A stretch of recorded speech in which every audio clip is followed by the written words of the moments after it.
G'day, welcome to the Financial Bloke Podcast, the podcast for people seeking the wisdom needed to grow their family's wealth and live a happier, healthier and more prosperous life. My name's Ben Law and I am the Financial Bloke.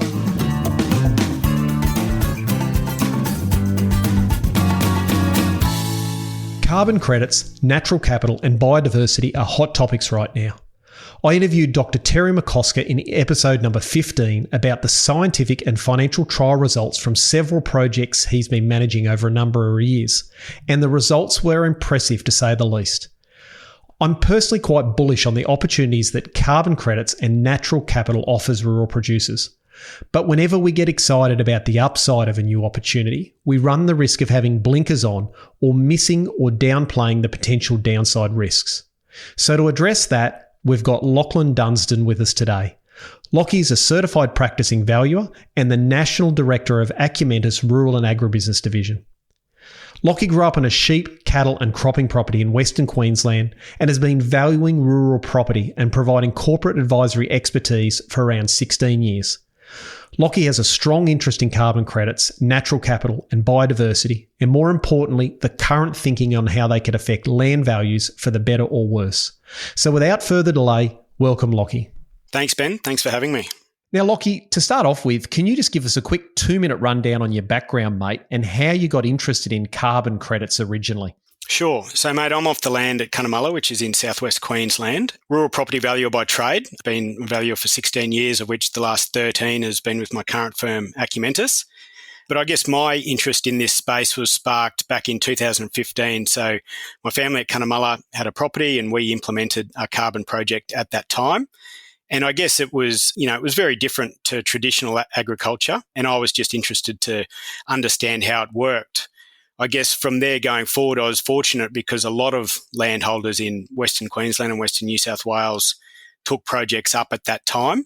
And there wasn't any real, authority on it. So there was a lot of work, particularly bank work, as landholders needed consent to put these projects in place. And, mate, I just set about reading and learning about it and getting involved from a valuation perspective.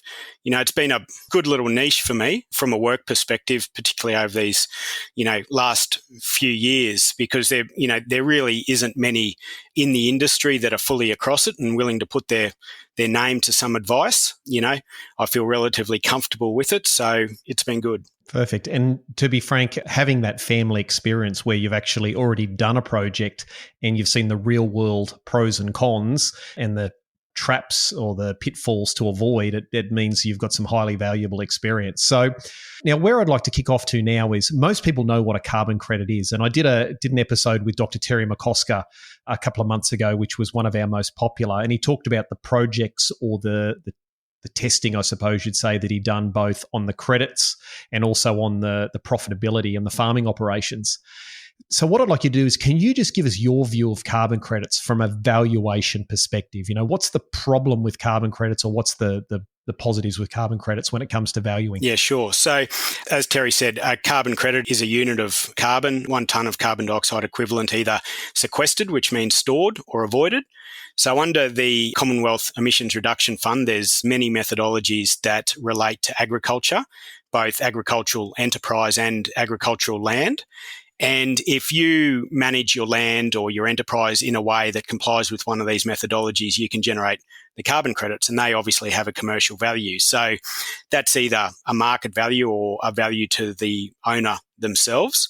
So I guess, from a valuation perspective, what I'm looking for is how that ag enterprise or that ag land has transitioned, because these methodologies are all about change, Ben. You need to draw a line in the sand and say, as of tomorrow, I'm going to manage this land. The word they use is additionality. So it's got to be above business as usual. It's got to be something new, and it's got to comply with the methodology in a way that gives a positive environmental outcome. So from a valuation perspective, I look at it quite practically. I need to understand, what is going on in this enterprise or on this land.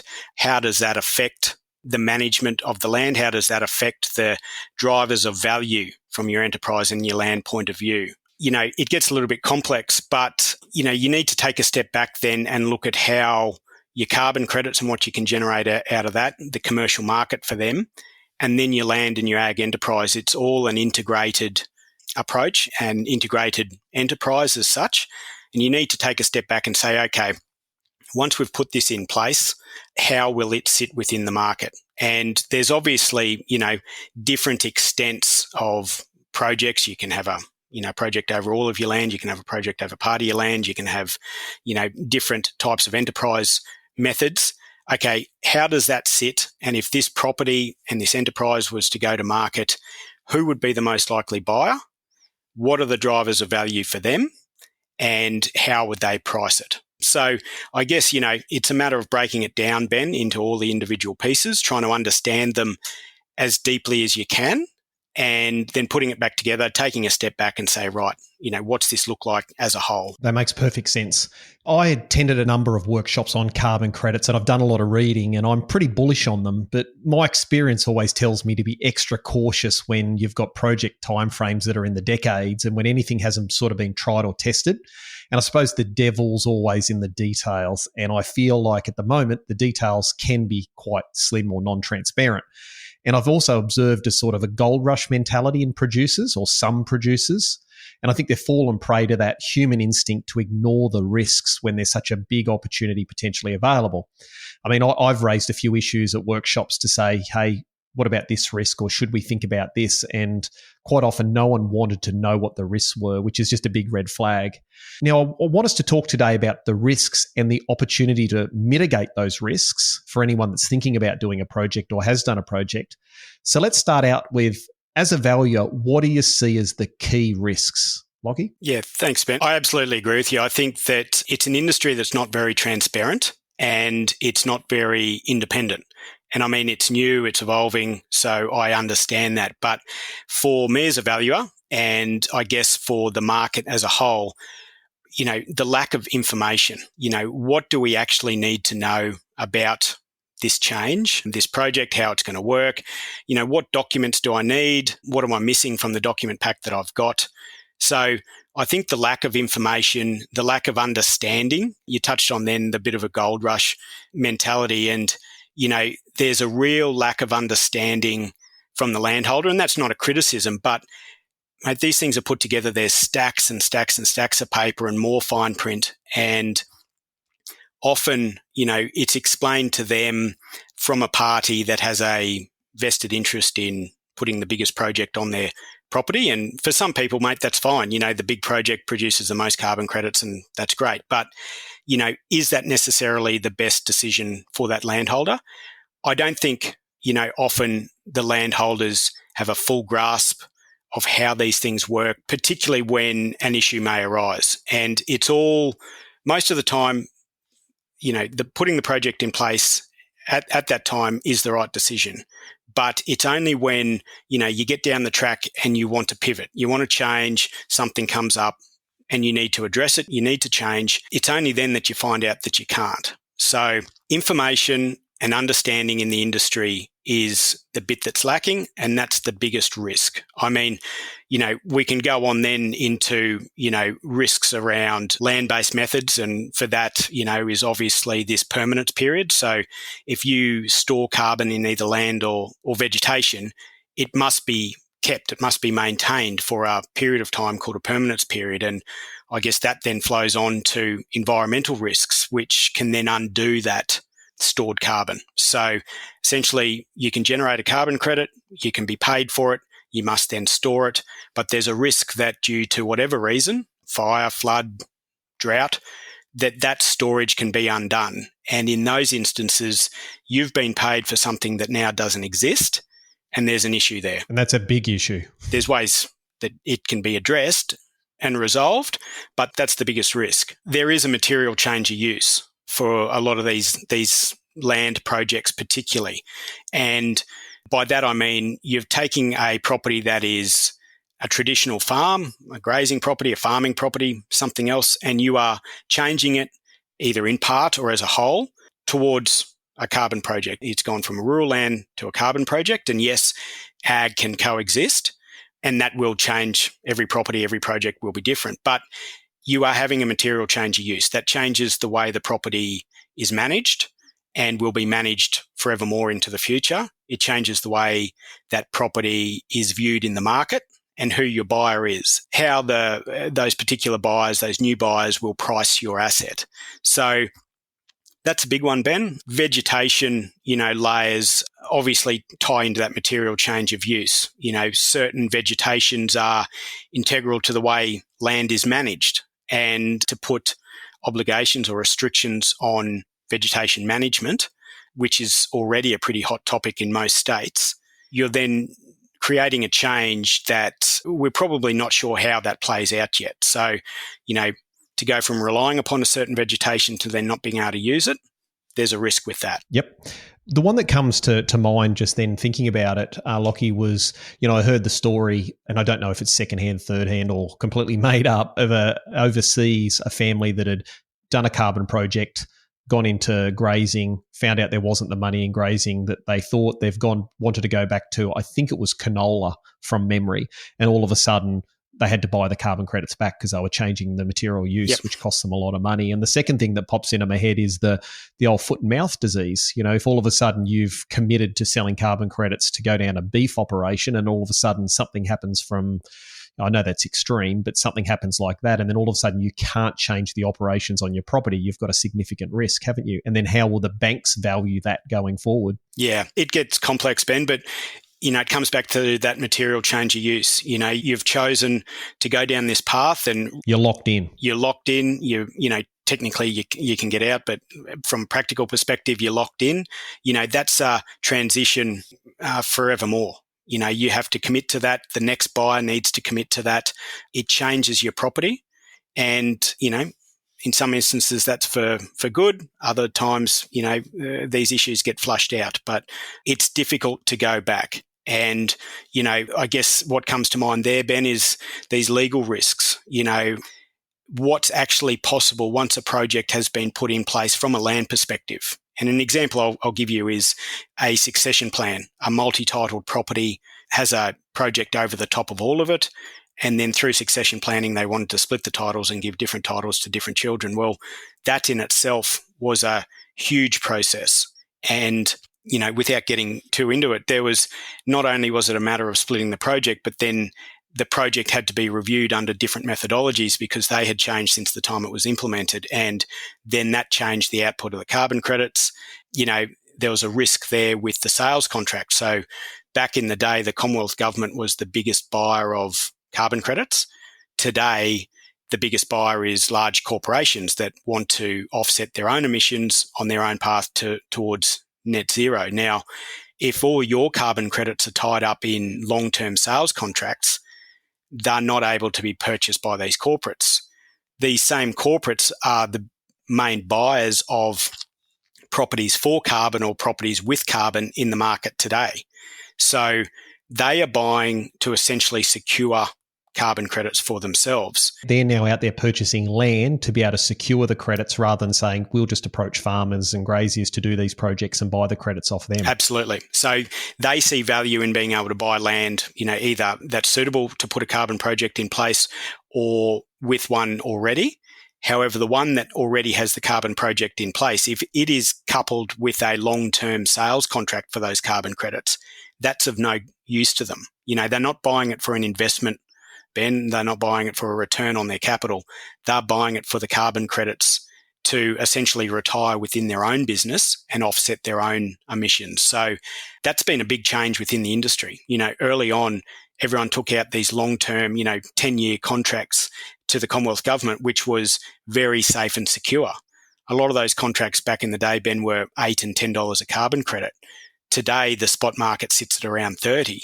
On a simple comparison, when we're valuing these projects from a market value perspective, one set of calculations is done at $8 or $10 a carbon credit.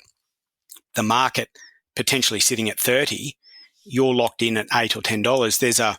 There's a difference there. There's a difference in value to you or to a potential purchaser to buy that property subject to these contracts. So it's just something to be aware of. I mean, I don't criticize anyone for taking out those long-term contracts. That was the best choice available at the time. But this is a new and emerging industry that no doubt has a lot of maturing to do. But in today's market, you're better off uncontracted carbon credits and finding your corporate partners as potential buyers for them.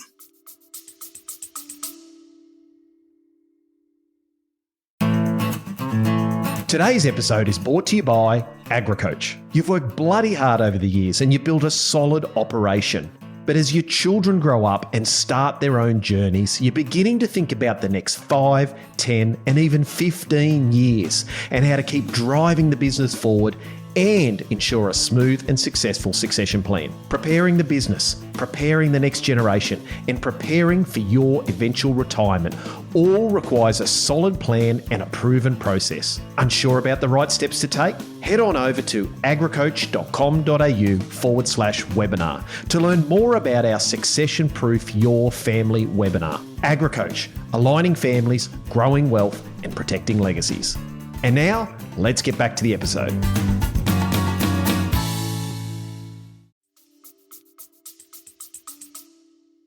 I can see that. And what about political risk, Lockie? Because, I mean, all it takes is the stroke of a pen to all of a sudden a government bureaucrat decides they want to change things. Yep.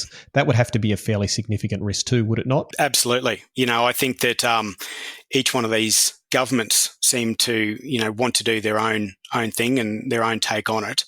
The changing of a methodology and what's left behind, we don't know that yet. But I think that environmental matters, climate change, carbon, it's a political football.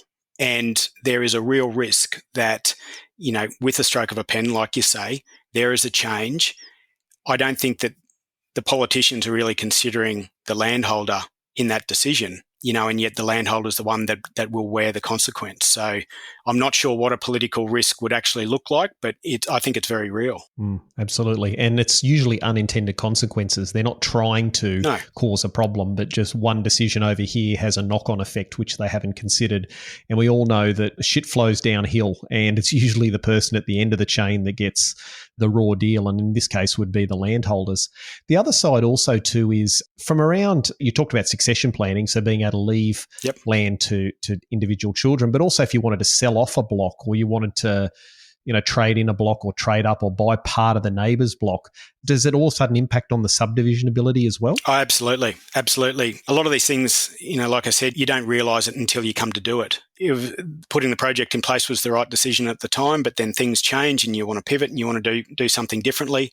Yeah, the subdivision of land, the separate sale of titles, realigning project boundaries. It all takes a lot of time and effort, and often there's a financial element to it. There's a cost not only to do the administration side of it, but if you've been issued carbon credits over a block of land that you wanted to then remove that project from, there's, payback as such. You've been issued credits that now won't exist on that parcel. There may be a period of time into the future that, you must forego earnings to make back what you've previously been paid for or overpaid for. So there's many examples of that. I mean, there's ways to mitigate that, but some of the biggest frustrations I hear from landholders is in those examples, Ben, that they didn't quite realise what they were signing up for. They only come across these issues when the time comes, and it seems to be a bit of a nightmare trying to unwind it. And there's also the fact that, when people are getting advice on these things from their professional services providers, so their accountants, their lawyers, their bankers, etc., I'm guessing there'd be a combination of issues here, wouldn't there, around that? Have you had any experience or understanding around the professional advisor risk? Yeah, absolutely. I think, that comes back to that, the availability of information, knowledge and understanding. Even to date, there's very few valuers. There's very few accountants or lawyers or bankers that really genuinely understand it. And everyone is trying to learn on the go. And as I said, it's a relatively new industry and it's really only hit its straps, in the last year or so. So everyone's learning on the go. Everyone wants some exposure to it. But, you rely upon your professional service providers for advice. And, if they're either learning on the go or, not quite across it, there's always a risk there that you don't get the full picture, you don't get the full piece of advice. And, just from a valuer's perspective, if there's bits and pieces missing in either our understanding or our knowledge gaps or, the information or data that we've been given, we qualify our report as such, but you want to make sure that you don't get to a stage where you're overqualified. I mean, the report's overqualified and of no use to anyone, because, you're far better off to do the research, get the understanding of what you're trying to address and be able to give advice with confidence. But yeah, as I said, Ben, there's very few in that professional services that I think have a full understanding of it. Yeah. And look, in financial advice, I used to find that all the time. Lockie, someone would all of a sudden wake up one day and decide they want to be a specialist in a certain area, and they just call themselves that. I'm a specialist in, retirement planning or succession planning, and they have no real qualifications or experience. So I'm guessing this would be the same thing. It'd be very hard to distinguish who actually has proper, solid, deep understanding, which for me is a major risk, because we trust our professional advisors to give us advice, but it's very, very difficult to find the right people. Not saying that there's a bunch of unqualified nobodies out there that don't know what they're doing necessarily. It's just saying it's hard to find the right people. It's not like you pick up the phone and see, Ben Law, carbon credit specialist, and there's some sort of credential there. Yeah. So also too, Lockie, there was also about disclosure and confidentiality agreements. There was an issue about that at some stage. Yeah. A lot of this information is held behind NDAs and the like. When I say it's not a very transparent industry, it's, very hard to get access to that information, and it's quite secretive. So, at times, we can certainly get it. We go to value a property and we sign the NDAs and we get access to the information that we need. But from an outsider looking in, or if, you're trying to get an understanding of the industries and the intricacies of projects and contracts and how it all works from a practical perspective, it's very difficult to do. And there's very little independent authority on it. So it's difficult to be able to ask someone who actually knows what they're doing without that advice being, biased one way or the other. So, yeah, I think that, in comparison to other property industries or even, traditional agriculture for us, just simple transparency in that, we can search a title, you can search some available interests or anything registered on title, ask the landholder a few key questions and pretty easily obtain the documents that you need.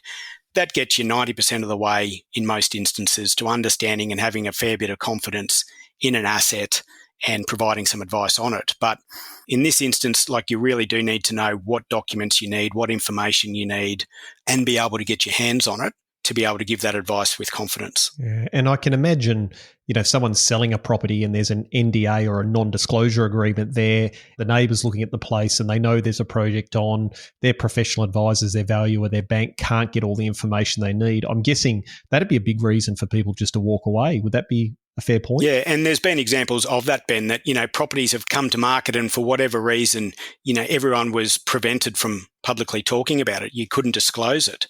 And, how do you get confidence in a property and all the, the project that goes with it if no one can disclose it? And yeah, mate, in this example, it was detrimental to the sale of that property because a potential purchaser, yes, they could understand the land and look at it and all the traditional approaches. But when push came to shove on the carbon side of it, the owner wasn't allowed to talk about it. The agent either didn't know or wasn't allowed to talk about it. The amount of loopholes people had to jump through to just try and get access to that information, highly detrimental. I think the industry has learnt from that now, but that was a very good example of just what not to do. And so it just knocks people out of the market because not everyone wants to be the full bottle on all the technicalities, do they? And I'm guessing that must make banks really nervous. Would you say that's right? I know banks have got an appetite for lending for green type projects or people with green credentials, and you can argue for or against that philosophy. But I'm guessing as soon as they start to see a lack of transparency, that's when their spider senses, I suppose you'd say, would tick up and they'd start to come back to you saying, hey, Lockie, this has got a lot of unknowns here. We can't manage this risk. Yep. Has there been recently a change in the way they've looked at it? Have they started seeing more risks or less risks over time, do you think? No, I think it is evolving for the better, Ben, but, lenders are all about their security position and the risks associated with it. And, they need to get confidence in what they're lending against, and what might come back to bite them at a later stage. But yeah, look, there's certainly an appetite there for it, but being able to understand the risk, get some vision right into these, the structures and how it all works. Everyone be of an understanding, I guess, from a very practical perspective. I refer to everything in this industry, Ben, it needs to be practical. You need to be able to look at it in black and white and have a simple take on it. And banks, they will outsource valuation to a valuer like myself. But as I said before, if we're overqualifying our reports, that's of no use to anyone, because then we're just putting the responsibility back on them to go and try and understand it. There's a reason they outsourced it in the first place. It just delays the whole process. And that's been a frustration, acknowledging that's a frustration from the industry point of view, the time it takes for everyone to get confidence and go through their processes. At times it's very piecemeal. The banker, the lawyer, the accountant, the valuer, everyone's trying to get their head around it and give as, confident advice as they can. But every one of them takes time. They've got to go through that NDA process. They've got to try and, understand it and then apply their advice. And it just takes time. It can result in a very lengthy process from the point a landholder wishes to register a project to the actual registration of it. Or buying and selling. Yeah, absolutely. And look, I can see an issue in the future, Lockie, where at the moment, people are generally in very strong equity positions because rural land's jumped substantially over the last 10 years. So most people are in a strong position. But we will see a tide turn where all of a sudden equity won't jump as much as it has. And I can see a time when people are going back to their banks saying, hey, we need the annual review done. We need a valuation to borrow some more money or just retain our existing facilities. And potentially we could be at a point where something could change and all of a sudden valuations for carbon credit projects may not be where people would think they are. So I'm not suggesting that's going to happen, but again, it's a risk that we need to be considering. So, mate, I think we've dug into that pretty well. So I'd like to change gears now and look at it more optimistically, because I think, like you said, we're all about practicality. Like, it's all nice to hear about these risks, but what can we do? So I suppose my specific question is for someone that's already put in place a project or is considering doing one, how can they reduce the risk? Yeah, sure. So again, it's that practical side to it. So for an owner, if you can collect, I guess, information and data that you can use to assist you or those that work for you in explaining your integrated enterprise in black and white. So maps and documents, information, receipts. I call it a bit of a property playbook, Ben. So, give me the history of this property under this carbon project. And mate, there's some very good examples of people that do this and it makes it very easy. So, what number of stock were you running at what time? What was the season like at that time? How did you go with your carbon credits? That helps us really understand what that integrated enterprise looks like. We can look back and say, okay, 2022 was a very wet season.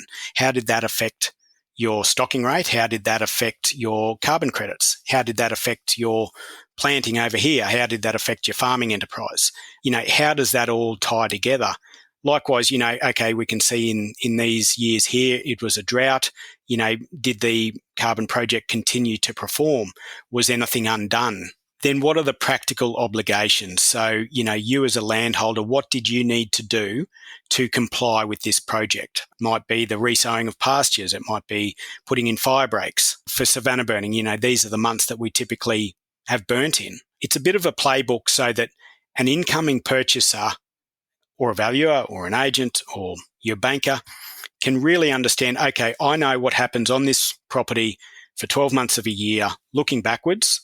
And that gives me the confidence to project it looking forward. How is this property to be managed? What can we expect out of it? But touching back on your point there before about the risks, okay, we know that, we went through a wet season and it was good. We went through a drought and under this management type, everything still complied. So your risks are overstated. We can be quite confident that this property will continue to generate these many carbon credits under this management style. So that's absolute key. I guess your contacts and what their roles are. So, you really are, bringing a team together. Okay, here's my project developer. Here's someone that does this for me. Here are the key contacts. This is who you need to contact for this advice. It just makes it very easy. And I guess the last piece of that is then to understand what the market is looking for, Ben. So from an owner's point of view, keep on top of the market, keep interested in it. Don't just rely upon those as service providers to you to give that advice. I mentioned that sales contract risk. Follow the industry, talk to people that might know, that might have similar projects. What are they seeing? Is it a good idea to take out a long-term contract at this time, or are we better off going on the spot market, and are we better off chasing a commercial partner? Is that good for our business? So I think we're going to see a lot of change in the next few years, and it's imperative that landholders that have already got carbon projects keep on top of that. That's some really good advice. And I think a couple of things popped into my head then, Lockie, as you were talking. Was the first one was, I think it would be naive, and I don't think many people would think like this, but it would be naive to think that you can just put a project together and it just runs itself. It would very much appear to me that this is another arm of your business that you would need to manage professionally and effectively. Yep. It's not just something you can leave up the back paddock.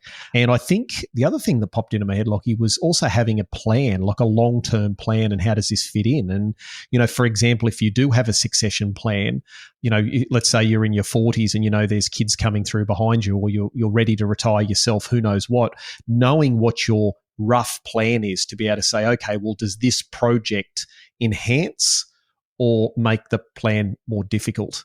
And I think that's a really important point as well, because you can, what did I said the other day to someone? It's not the income that you get off the carbon credits; it's what you do with it. Absolutely. Do you pay down debt? Do you use it to fund a succession plan? Do you diversify? Do you mitigate other risks?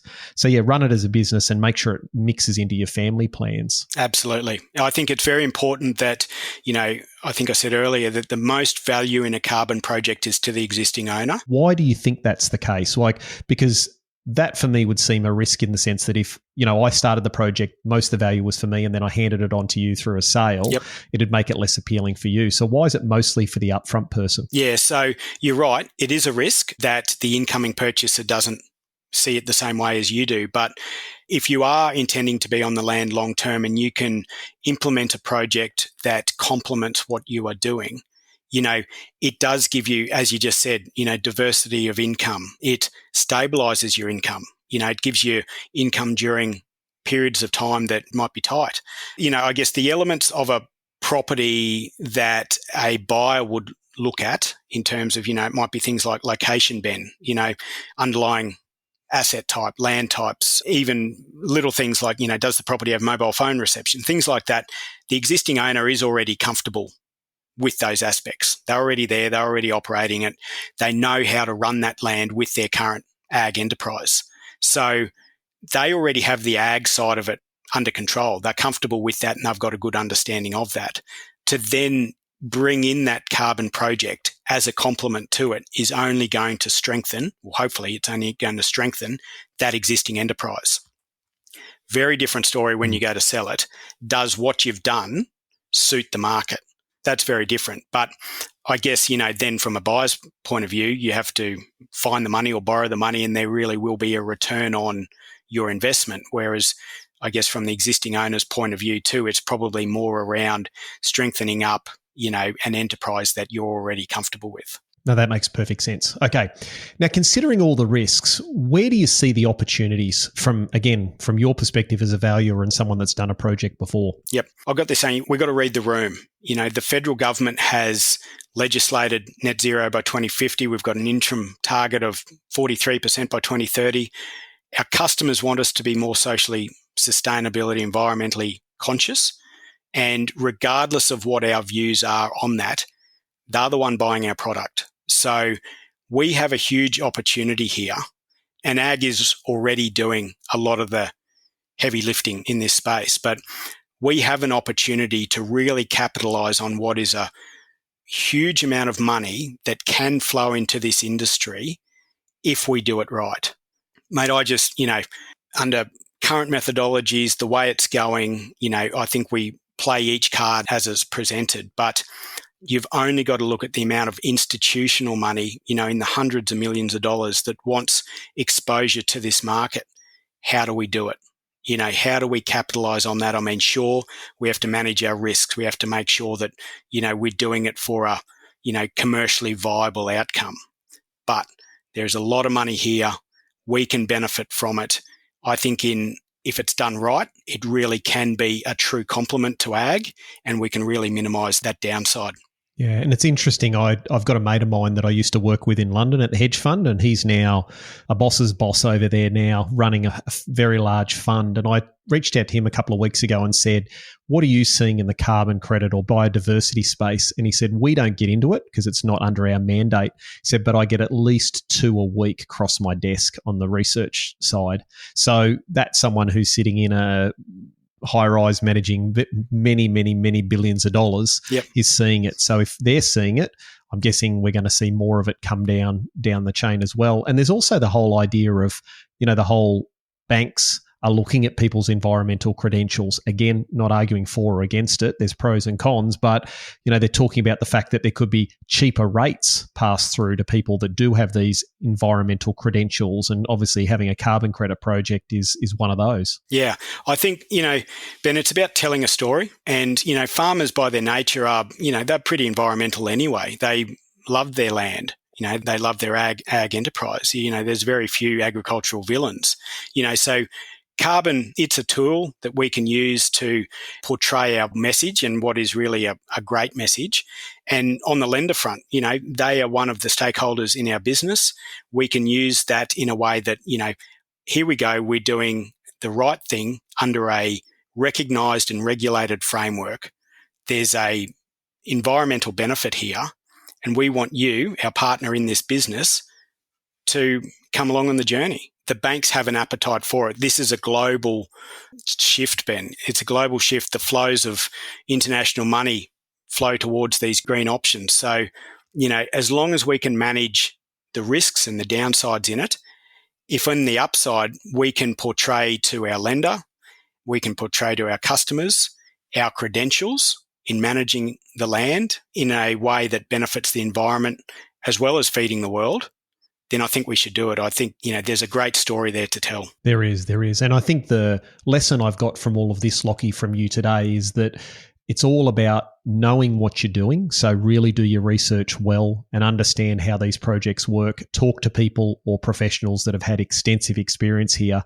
And when it comes to the valuing of these projects from a valuer's point of view, or if you're selling the property, is to be able to have a really good, I think you called it a playbook or a summary of the project to give people comfort in knowing how everything works. Because I think the reality is once there's a lack of transparency or uncertainty, people get nervous, and whether that be purchasers, project people that are going into projects or professional advisors, etc. So I think that for me is the key lesson is be able to tell the story very clearly.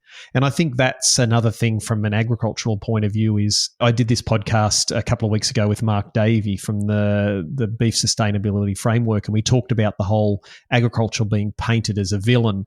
And I think this is one of the really beautiful stories to be able to tell the world is that not only do we feed and clothe billions of people, we also are a major, major opportunity to protect the planet and reverse some of the things that are going on at the moment. So I think it's a great opportunity for agriculture, and this is a great opportunity for producers. So look, that's been absolutely amazing, Lachie. Thanks so much for that. I've got a lot out of it, and I'm sure everyone listening probably has too. So just a couple of quick things before we wind up. The first one is where can people find more about you online or contact you, Lachie? Because I'm sure there'll be people out there that'll go, geez, we need to check this out a little bit more. Yeah, thanks, Ben. Most of the time I'm here at work at Acumentis, so you can get in contact with me here. I'll leave my, contact details in your show notes. But otherwise, LinkedIn, that's probably a great way to find me. That's great. Well, look, the last question I like to ask almost all my guests is, what's your definition of true wealth, Lachie? Mate, time. I believe the most valuable thing in life is time, and, be that time spent with loved ones or time to just stop and think. I love the concept of compound growth from a financial perspective. And I mean, that's all about time in the market. So, if you have time, you can create time. And certainly if you value time, I think that the rest will fall into place. No, that's great. Thanks, Lockie. Well, look, I really appreciate it. Yeah, I think we've learned a lot today. Thanks very much. Thanks, Ben. Thanks for having me. Just a couple of quick summary points before I go. Number one, be smart. Know what you're getting yourself into. That's really, really important. And Lachlan talked about how things can quite often be not very transparent. So make sure you do that. Number two, get good advice from someone who specializes in this area. You really want to do that carefully, especially when it comes to your accountant or lawyer that you're using for the project. And number three, I think the opportunity for carbon credits isn't necessarily just the income, but it's what you do with that income. And that could be reducing debt, funding an expansion, improving infrastructure, funding a succession plan, or maybe building off-farm assets. Now, if you enjoyed this episode or know anyone that would benefit from listening, it'd help us out a lot if you shared the wealth and wisdom and forwarded on the episode. A review on Spotify or Apple Podcasts would always also make a huge difference to us. Now that's all for this week. I'll see you in 2 weeks' time. The information contained in this podcast is general in nature and for educational purposes only. It's not financial advice. It's not legal advice. You should not act on the information without appropriate specific advice for your particular circumstances. I'm a former financial advisor but choose no longer to be licensed and cannot and will not give you specific or personal advice in this podcast.